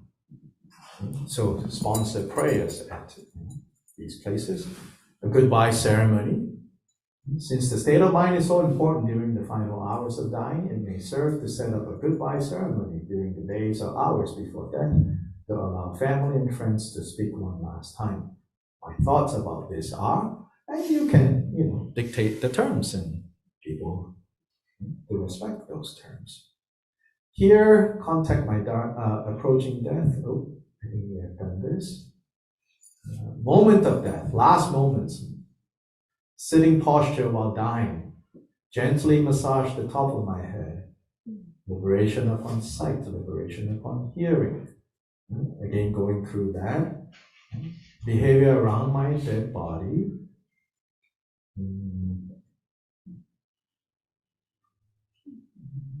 Touching the body after the last breath. Yes, I request that my Dharma advocate decide when the signs appear, and it's appropriate to touch or move my body. Until those signs appear, please do not touch all other. You state that. Organ donation. Embalming. Contact my funeral director. Sponsor prayers at these places. And then 3 days after death, washing and dressing the body.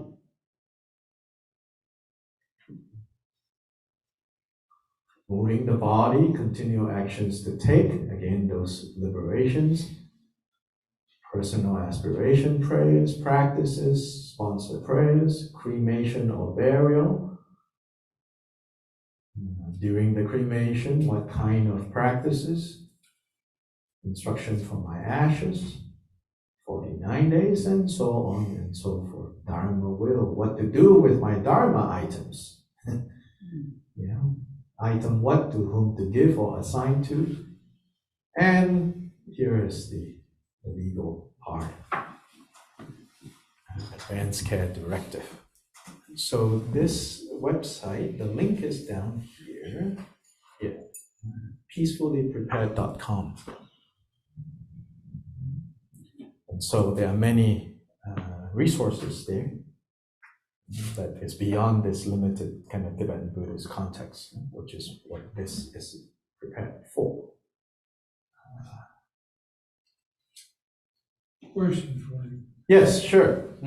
If you were a Dharma practitioner and you died, why would you not want them to cremate you 2 hours after death? Because you're not sitting there worried about, oh, I'm dead. You hurt my feelings if you touch me 3 days. No, because you are in a state of, so you're doing, for example, so the question is why is your Dharma practitioner, why not 2 hours after death cremation? Shouldn't you not be, bothered by things? Because you're burdening somebody else. Right? You're burdening somebody else. But no, because, again, It's not like when you're dead, you're dead. You see, that's just our modern clinical death. It's not death.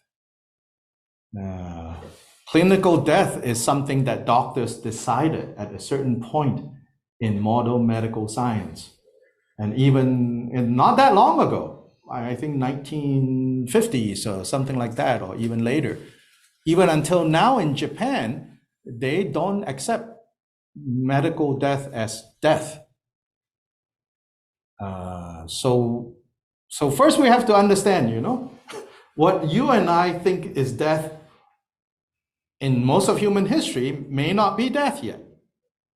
So we don't rush that. Now, internal reasons, here in the Tibetan Book of the Dead, it says, those 3.5 days, right, is ordinary beings. They go into unconsciousness for 3 to 3.5 days. So again, that gives enough time. Right? Okay, this person is dead. Right? Now, for advanced practitioners, during that time, it is really like you are meditating. You are not separated from the body yet. We say the outer breath has stopped. The inner breath is still going on. Very subtle inner breath. So recently, one of my teachers who passed away, not so recent, actually 2017, passed away in New Jersey. And he asked to be propped up. And so he propped up and he sat up without assistance. Or he's able to maintain. And he passed away while sitting upright in a meditation posture. And he remained like that for, the doctor came in and issued the death certificate. But he, according to us, wasn't dead. He was finishing his meditation, his what we call dissolution stage in Deity Yoga. And when finally that process is over, usually there are signs, and that's what the document is referring to. Like a drop of blood might come down from the nose, or sometimes like a white liquid will come down from the nose, or the top of the head, the opening here, the cranium, this soft spot, when we're a kid, and there, a drop might come out, or slump, then it's complete. Then the body you can do. And that body is like with these teachers, it's done as a fire puja, as an offering. Yes? I was reading there's plenty of examples, without respect to Buddhism, where someone is clinically dead, but they're still able to hear. They still have some sensory consciousness. So, from what I've read, even without any respect to Buddhist practice, when people have died, they still may be able to hear, and the consciousness may still be operating. Yes, associated with the body specifically. Right. So with the body, if you start moving it and this and that, it can be very distressing to the conscious being which is still hanging around.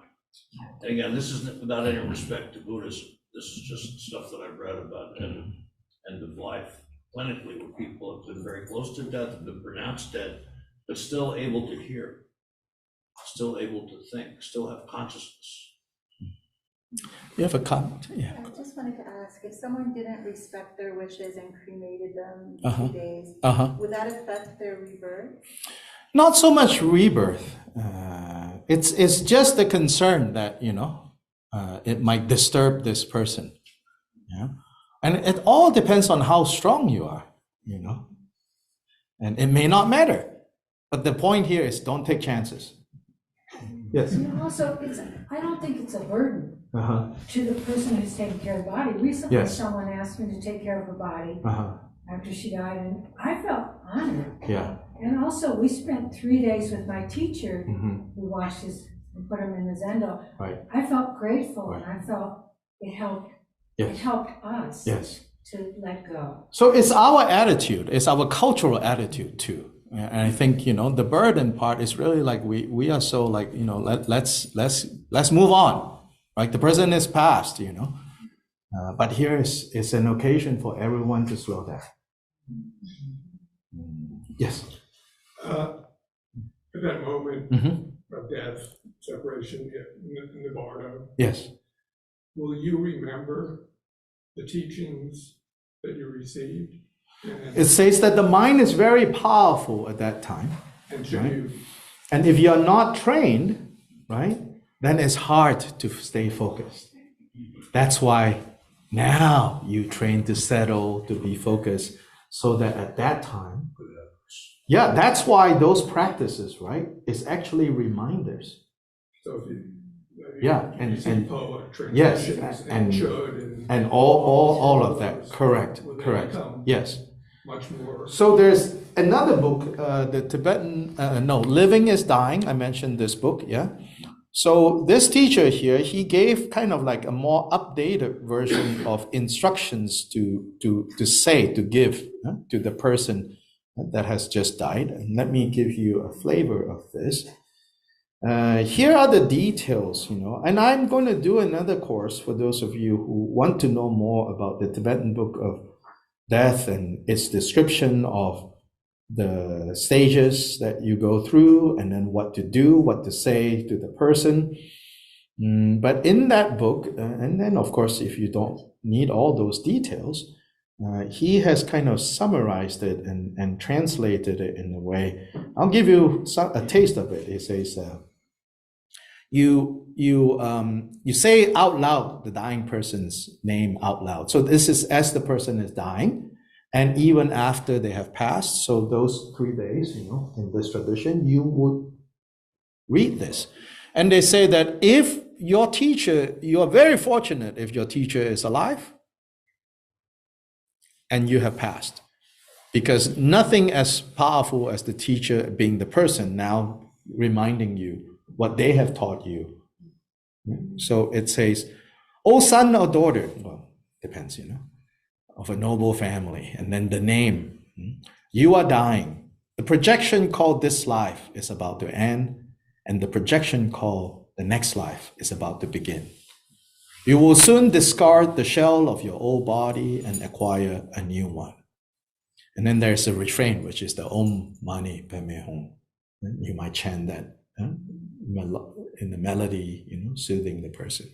Then again, "O son or daughter of a noble family, so and so," call out their name. They say you actually say their name. "Whatever you are currently thinking will pass. It may already be fading. Soon you will think a new thought. Om Mani Padme Hum. Your air element, your vital energy is now dissolving. Your digestion is deteriorating. Your mind is becoming vague and confused. You're losing control of your bowels, and saliva is dripping from your lips. You're having difficulty swallowing. Your limbs feel weak and don't function. Om Mani Padme Hum. The dissolution of the air element causes the earth element to fall apart. Your head is too heavy for your neck to support. Every movement is a struggle. You are too weak to hold even a spoon. You feel dull, as if you have been suffocated. You push and kick at something that seems to be smothering you. You may see a flickering mirage-like light in your mind. Om Mani Padme Hum. The degeneration of the earth element leads to the water element dissolving into the fire element. You will feel dry, your tongue rolls up. Om Mani Padme Hum. Is your body feeling heavy? The earth element in your body is dissolving into the water element. Om Mani Padme Hum. Are you feeling dry and dehydrated? This is the water element dissolving into the fire element. Om Mani Padme Hum. Are you shivering? Do you feel cold? The fire element is dissolving into the air element. Om Mani Padme Hum. Your breathing will soon become labored as the weight of a mountain lands on your chest. It will be harder to breathe in, but you will still be able to breathe out. Do not panic. There is nothing pressing down on you. The heavy weight is simply the disintegration of your body's elements. Om Mani Padme Hum. And it goes, it continues. And they say, someone should be there, present, soothing, and they emphasize genuine concern and love. So in that way, you don't want people who don't quite get this to be around. Because they say also, you become very sensitized to, you can pick up on things. The mind, as it becomes less and less tied to the body, it becomes very powerful. But then it's like a chainsaw, it's very powerful, But then if you don't have someone with firm control, it can cause a lot of damage. What's the name of that you're reading? Living is Dying. You can download it as a book, or you can buy it by Shambhala publication. But Zhongsa Kensei. Yeah. Living is Dying. So he is in translated into 11 languages now. And he made it so that it's free downloadable, people who don't want to spend the money, but you can buy the book too. Yeah? So this book is very, very helpful. Yeah. Yes. I'm thinking about the bodies of animals. Like roadkill. Yes. Birds that neighborhood cats Right. have killed. Right. Pets. Yes. Yes. And the care that we give to the dead animal bodies.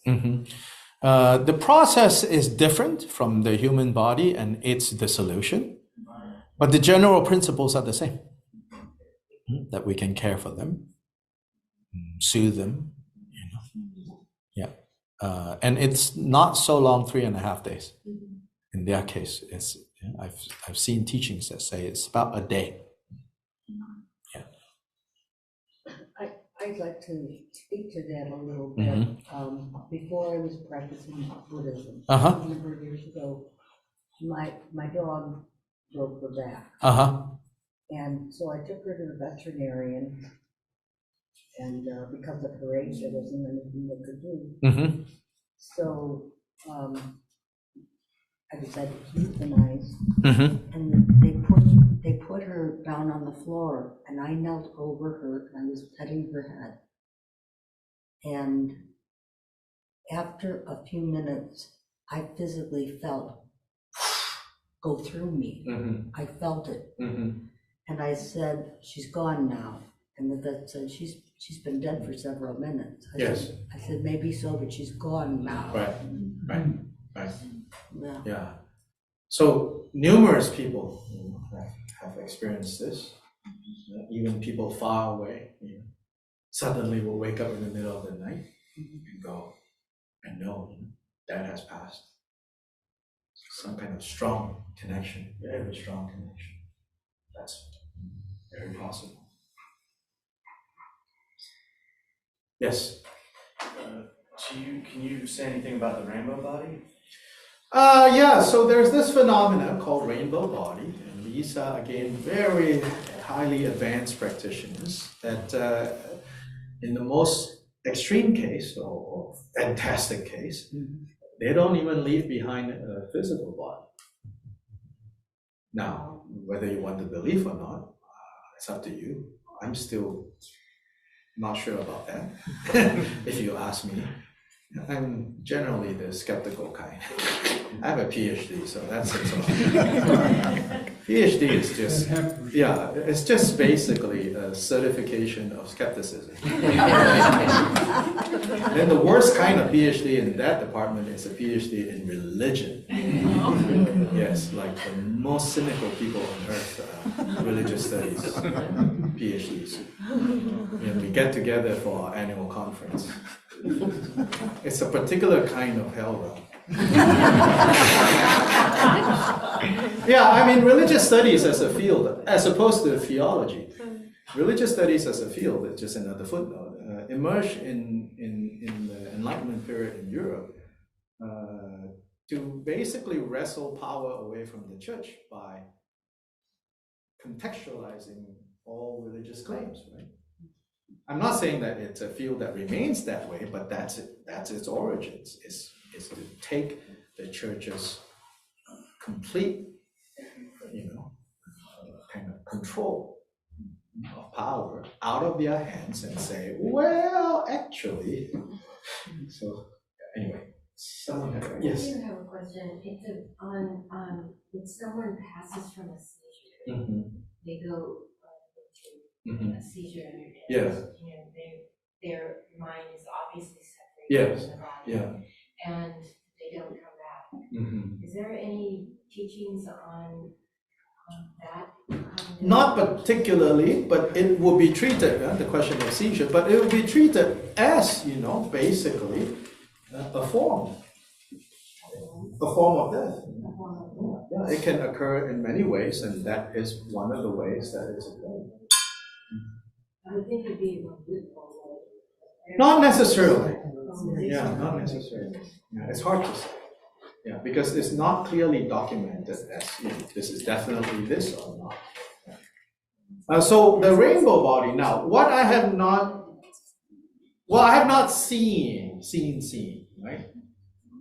But there are versions of the rainbow body that is not literally the body is completely gone. Yeah? But I've met people, traveling in Tibet, who said that they have been present where rainbow body happened. And what happens in the complete rainbow body is hair and nails are left behind. Yeah. Because they say that because these don't have veins somehow, and so they don't get transformed. So the general idea of rainbow body is that they are so refined in their practice that all the elements dissolve completely so that it becomes a body of light, nothing left. But what I have indirectly experienced and seen is one of my teachers, as in a teacher in our lineage. This was in 1999 maybe even before that. Let's see, 2003. No, 2005. I took a group to Tibet. And one of our senior teachers was showing clear signs that he was dying. In fact, before that, they took him. I think we were the last group.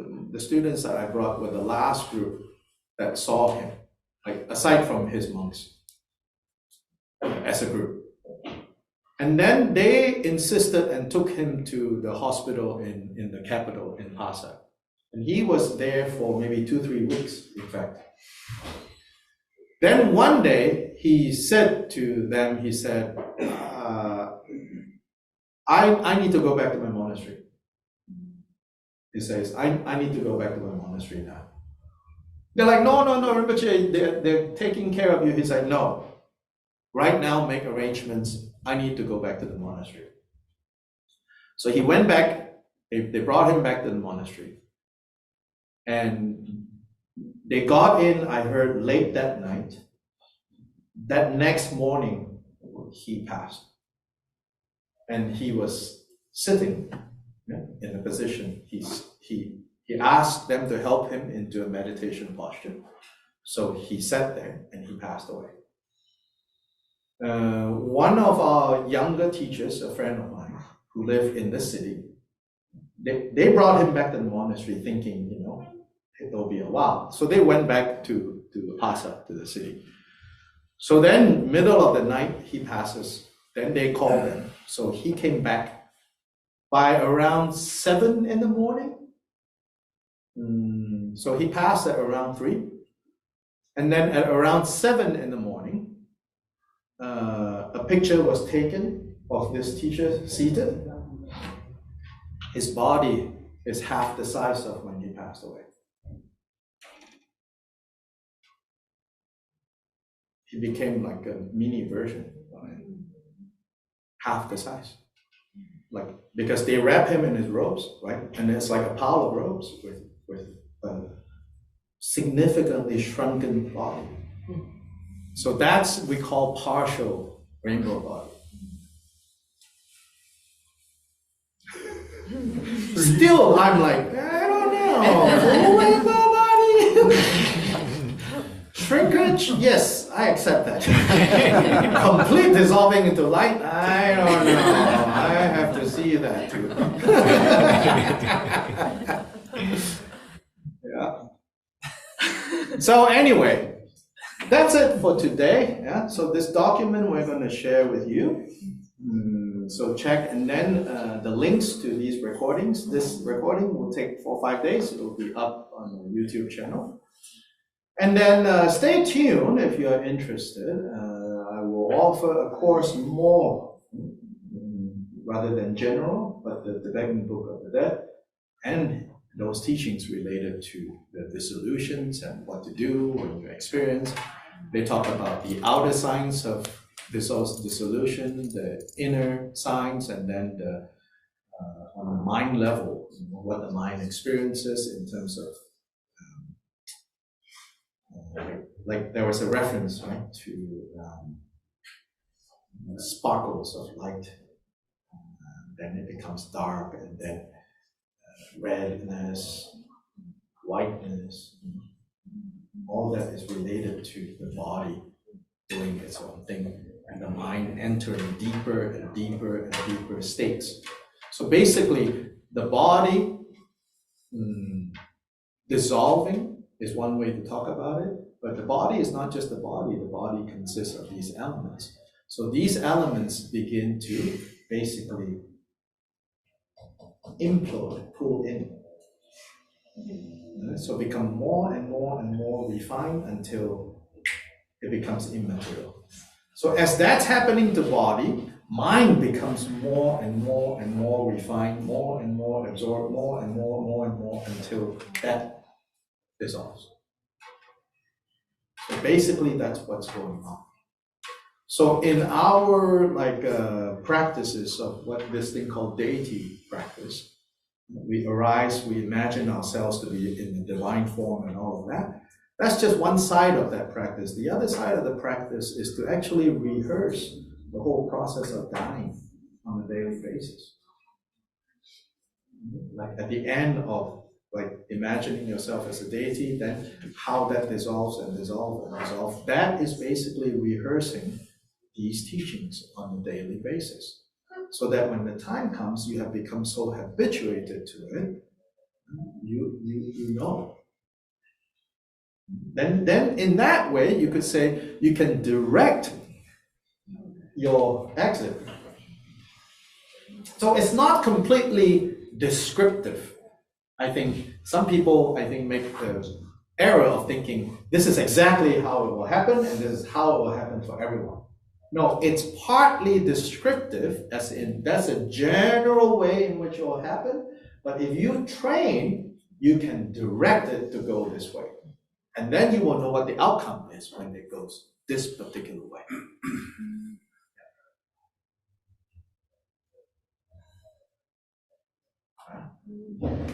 So that's it for today. Thank you for coming. Thank you. Take a moment. Take a moment to do what we call dedicating merit.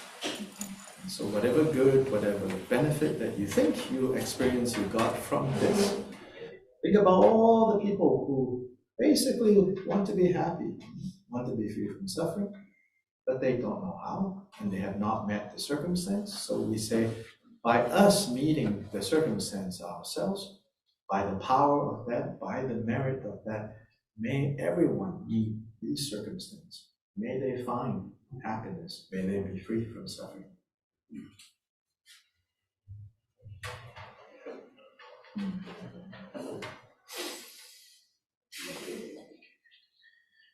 Okay, thank you. Thank you. Ta-ta, everyone. Thank you.